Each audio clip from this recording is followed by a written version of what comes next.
네, 안녕하세요. 테슬라 투자로 은퇴하기 아트럼TV입니다. 테슬라가 차량 가격을 또 인하했습니다. 유럽 지역에서 어느 정도 대대적인 차량 가격 인하가 있었는데요. 이에 따라서 오늘 주가가 하락을 했을까요? 앞으로는 어떻게 될까요? 같이 알아보도록 하겠고요.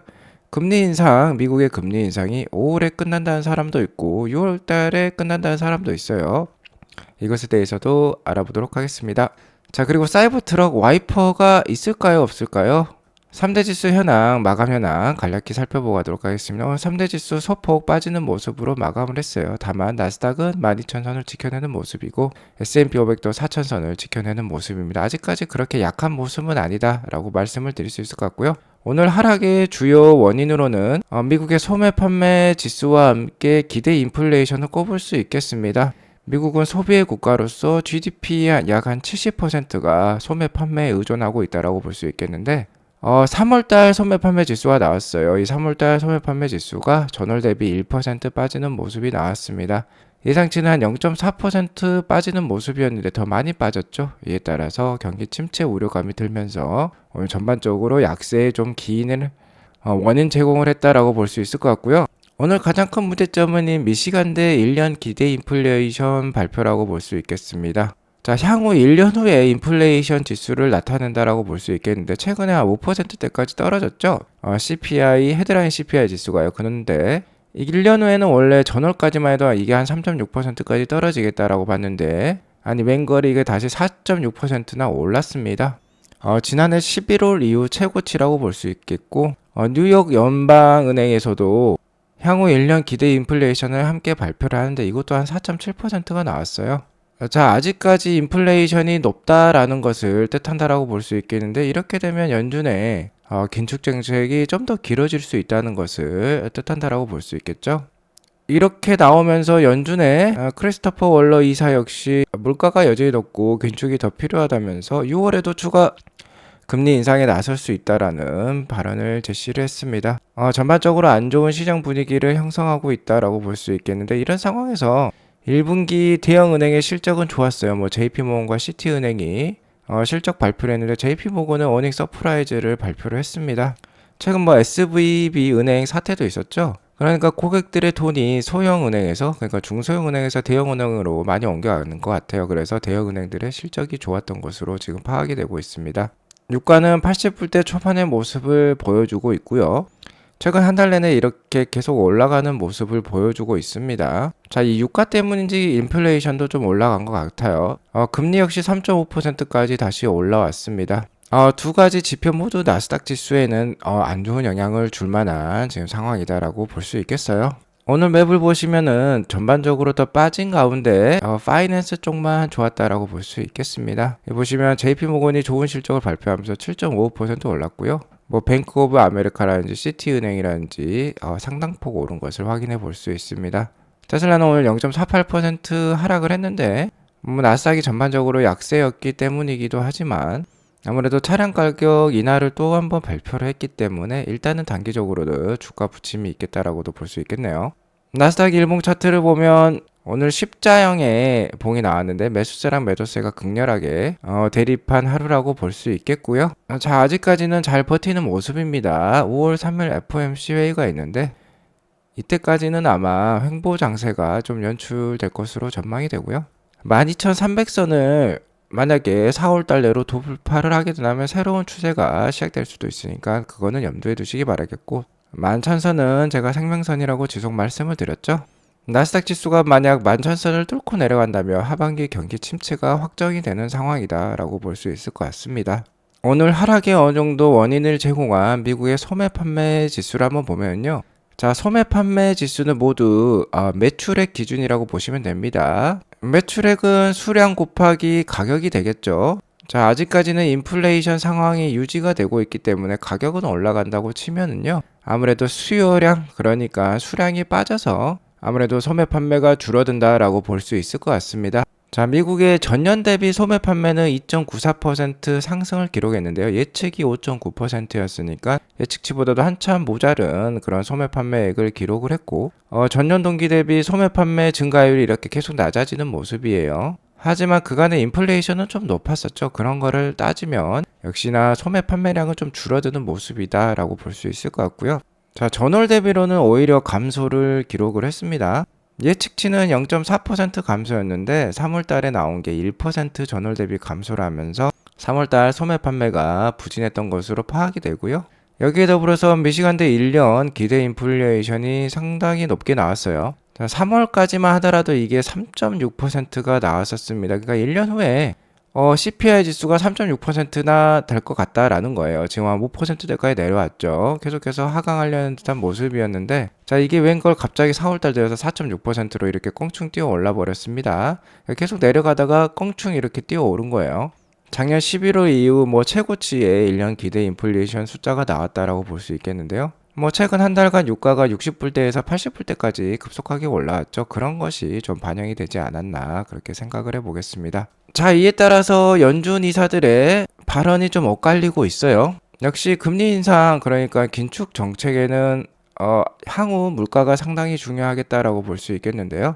결론은 그래도 5월이나 6월에 기준금리 인상은 좀 끝날 것 같다라고도 볼 수 있겠습니다. 라파엘 보스틱 연준 이사는 금리 인상이 5월이면 끝나고, 자, 그 이후부터는 금리가 고정이 될 것 같다라고 이렇게 공식적으로 발언을 했고요. 하지만 오늘 뭐 1년 기대 인플레이션이나 미국의 소매 판매를 본 크리스토퍼 월러 연준 이사는 금리 인상 6월까지는 해야 될 것 같다. 아직까지 뭐 물가도 높고 특히 근원 물가가 아직 높기 때문에 추가적인 긴축이 필요하다라고 얘기를 하고 있습니다. 누구 말이 맞을까요?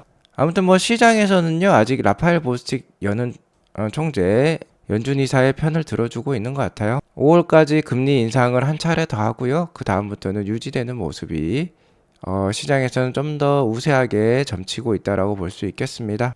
어쨌든 다음 달 금리 인상은 좀 더 확실해진 것 같아요. 전에는 5월 3일에 기준금리 동결도 있을 수 있겠다라는 확률이 거의 5대5라고 볼 수 있었는데, 금리 인상할 확률이 이제 거의 80% 수준까지 올라왔습니다. 연준의 금리 인상이 이제 막바지에 이르렀다라는 컨센서스가 이루어졌기 때문일까요?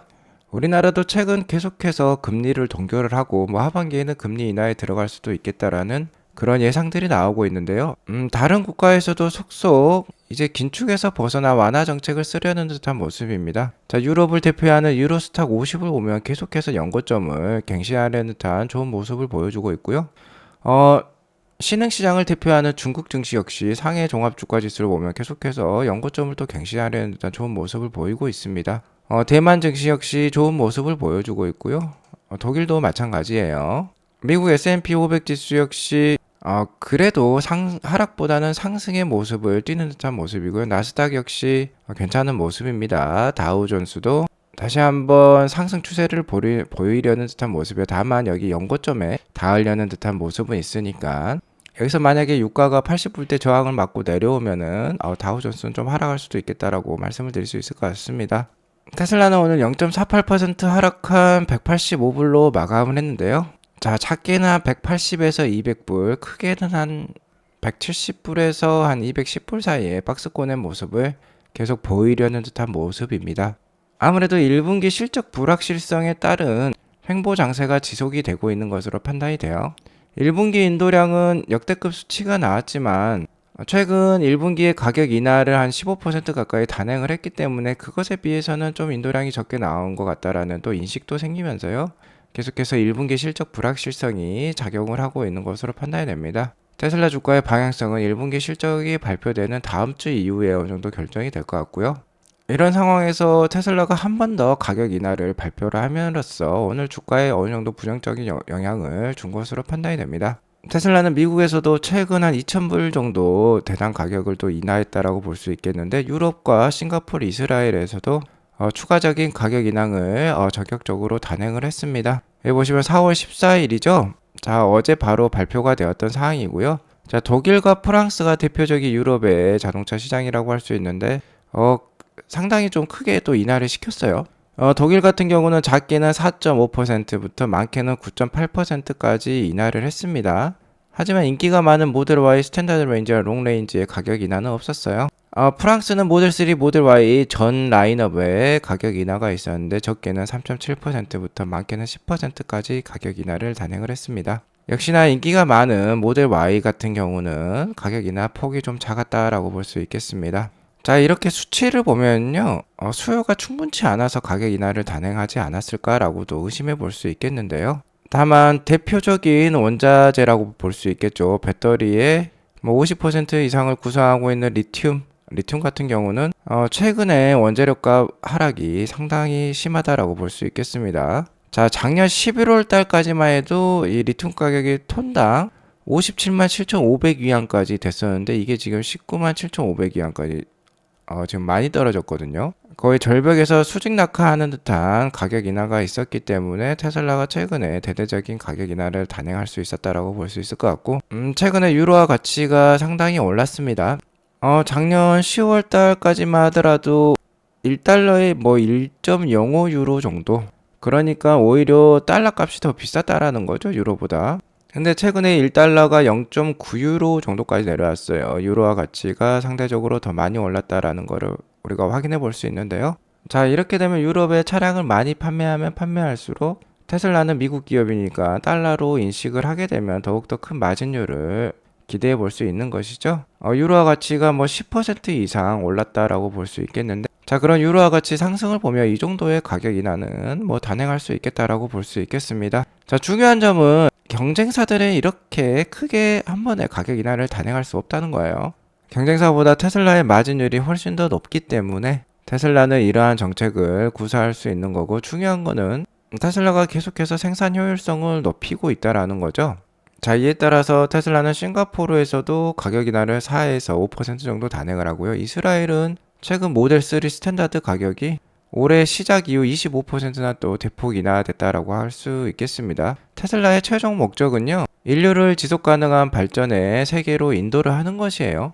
그렇기 때문에 가격 인하를 할 수 있으면 최대한 해가지고 계속해서 일렉트리피케이션을 이끌고요. 그렇게 벌어들인 돈과 함께 인프라를 확충을 해서 더 싼 모델들, 그러니까 모델 2라고 하죠. 그런 모델들을 또 개발하고 더 많이 만들어서 계속해서 몸집을 불리는 게 테슬라다라고 볼 수 있겠습니다. 그렇게 되면 향후에 FSD가 나오게 되면 소프트웨어 마진으로 훨씬 더 큰 수익을 볼 수 있겠죠. 하지만 어쨌든 단기적으로는 테슬라 주가에는 좀 부침으로 작용이 될 수 있습니다. 일단 가격 인하에 따라 얼마나 판매량이 증가할지, 그리고 최근에 얼마나 비용이 감소했는지는 제대로 파악하기는 어려워요. 그렇기 때문에 월가의 애널리스트들은 일단 테슬라의 포워드 EPS를 감소시킬 것입니다. 자, 그래도 최근에 다행히 이 빨간색 선이 이제 테슬라 EPS인데요. 가격 인하와 수요 감소 때문인지 이렇게 감소하다가 최근에는 이게 플랫한 평평한 모습을 보여주고 있어요. 아무래도 최근 가격 인하에 따른 수요 증가와 함께 비용 감소 부분, 그리고 생산 효율화 부분이 어느 정도 작용을 해서 EPS 감소폭은 상당히 줄어들었고 평평한 모습을 보이는 것 같은데요. 어쨌든 유럽 역시 큰 시장이기 때문에 유럽에서 4에서 한 10% 정도 가격 인하를 했으니까 일단 우리 게리 블랙 형님 역시 향후 EPS 전망치를 좀 낮췄습니다. 한 5% 정도 좀 줄인 모습이에요. 2023년에는 4.2불 정도를 기록할 것으로 예상을 했는데 4%대로 좀 내렸고요. 2024년, 2025년, 2030년도 좀 낮췄다라고 볼 수 있겠습니다. 1분기 실적 발표가 다음 주 수요일에 있는데요.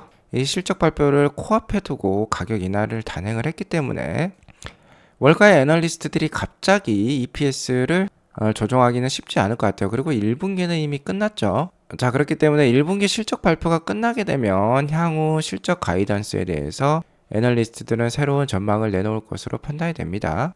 아무튼 오늘 새벽에 확인한 야후 파이낸스에 따르면 26명의 월가의 애널리스트들이 테슬라의 1분기 EPS를 0.86불 정도로 예상을 하고 있어요. 게리 블랙 역시 시장의 예상치를 0.87불로 제시를 하고 있고요. 그러니까 0.86에서 0.87불 정도가 1분기 시장 EPS 컨센서스라고 볼 수 있겠는데요. 게리 블랙은 이것보다 좀 더 높은 수치를 예상을 하고 있습니다. 0.95불 정도를 보고 있네요. 게리 블랙의 그간의 예상치를 보면 분기당 평균 약 0.15불 정도의 오차율을 보였으니까 많게는 1불이 넘어갈 수도 있겠고요. 적게는 한 0.8불 정도 나와서 월가의 예상치를 또 하회할 수도 있는 확률도 있겠습니다. 어쨌든 실제 게리 블랙의 예상치는 테슬라의 실제 EPS보다 낮을 때가 많았어요. 그러니까는 실제 EPS가 더 높게 나왔을 가능성이 높다라는 거죠. 게리 블랙이 월가의 예상치보다 더 높게 전망하는 이유는요. 차량 판매가 아니라 다른 데서 추가적인 수익이 더 발생할 것으로 예상을 하기 때문입니다. 첫 번째로 지금 상하이에도 메가팩토리, 그러니까 ESS 메가팩을 만드는 공장을 하나 더 만들기로 발표한 테슬라인데요. 이런 에너지 사업 쪽에 매출이 더 늘어날 것으로 지금 얘기를 하고 있어요. 자, 주당 0.02불의 EPS가 추가될 것으로 예상하고 있고, Deferred Revenue죠. 이연 매출을 수익으로 인식하면서 더 올라갈 것으로 또 예상을 하고 있습니다. 이건 대부분 FSD 이연 매출이라고 보시면 되고요. IRA 도입에 따라 세금 감소에 따라 0.04불의 추가적인 EPS 상승도 기대를 한다라고 볼 수 있겠어요. 이것을 다 더하니까 시장 전망보다 더 높게 나올 수 있다라는 건데요. 역시 중요한 건 1개 분기 실적이 아닙니다. 저는 최소한 테슬라 투자가 2025년까지는 필요하다라고 보는데요. 앞으로 2년 반 정도 남았다라고 볼 수 있겠는데 그 2년 반 사이에 천지개벽할 테슬라라고 볼 수 있겠습니다. 테슬라가 2020년에 주가 상승폭이 상당했는데 700%가 넘게 올랐는데 그때 모델 Y 출시를 통해서 주가 상승을 일으켰다라고 볼 수 있겠는데 모델 3랑 모델 S, 모델 X만 판매할 때는 시장 커버리지가 너무나 낮았어요. 한 10%대라고 볼 수 있겠는데 모델 Y가 출시가 되면서 커버리지가 3배나 올랐습니다. 그러면서 현재 테슬라는 섹시 라인업을 통해서 32%의 시장을 커버할 수 있게 되었어요. 모델 Y 출시를 통해서. 하지만 이것도 아직 낮은 수치죠. 픽업 트럭도 없고요. 럭셔리 카만 있고 버짓 차량이 없습니다. 25,000불, 30,000불 이하 차량이 없다라는 거예요. 근데 글로벌 시장에서 가장 큰 포션은 30,000불 이하의 소형 승용차들이라고 볼 수 있겠습니다. 이게 48%나 되는 시장이고 픽업 트럭 시장이 약 20%대라고 볼 수 있겠는데 이 둘을 더하면은 한 70%대가 나오는 거죠. 그러면은 32에다 70을 더하니까 이제 100% 시장을 커버할 수 있게 되는 겁니다. 언제부터? 2025년부터예요.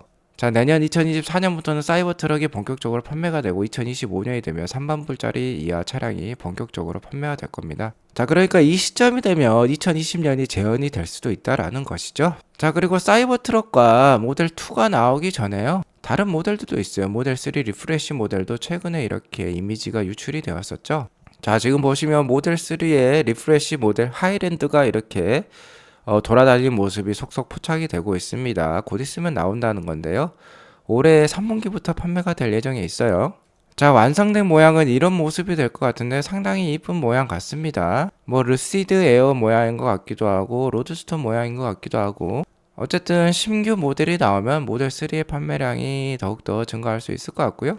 자, 뿐만 아니라 사이버 트럭에 이런 테스트도 계속 나오고 있습니다. 보시면은 사이버 트럭의 와이퍼가 이렇게 움직이는 모습이 나오는데 전체 창을 다 닦아내는 모습이에요. 자, 그러니까 이제 정말 얼마 남지 않았다라고 볼 수 있겠습니다. 자, 그러니까 계속해서 아트라운 TV와 함께 2025년까지는 테슬라 투자 이어가시면 좋을 것 같고요. 작년 하반기처럼 중간중간에 투자에 큰 고비가 있습니다. 테슬라 주가 변동성에 너무나도 힘드시다면 아트라운 TV VIP 유료 멤버십 한번 가입해 보셔가지고요. 매매급소 알람 서비스 꼭 받아보시기 바라겠습니다. 한 달에 점심 한 끼 가격 8,990원만 아끼면은 한 달 내내 매일 두 차례의 알람 서비스를 받아보실 수 있으니까요. 투자 마인드 향상에 큰 도움이 될 것으로 생각이 됩니다. 오늘 이것으로 방송을 마치겠고요. 오늘 방송이 도움이 되었으면 구독과 좋아요 알람 설정 꼭 눌러주세요. 좋은 주말 보내시기 바라겠습니다. 감사합니다.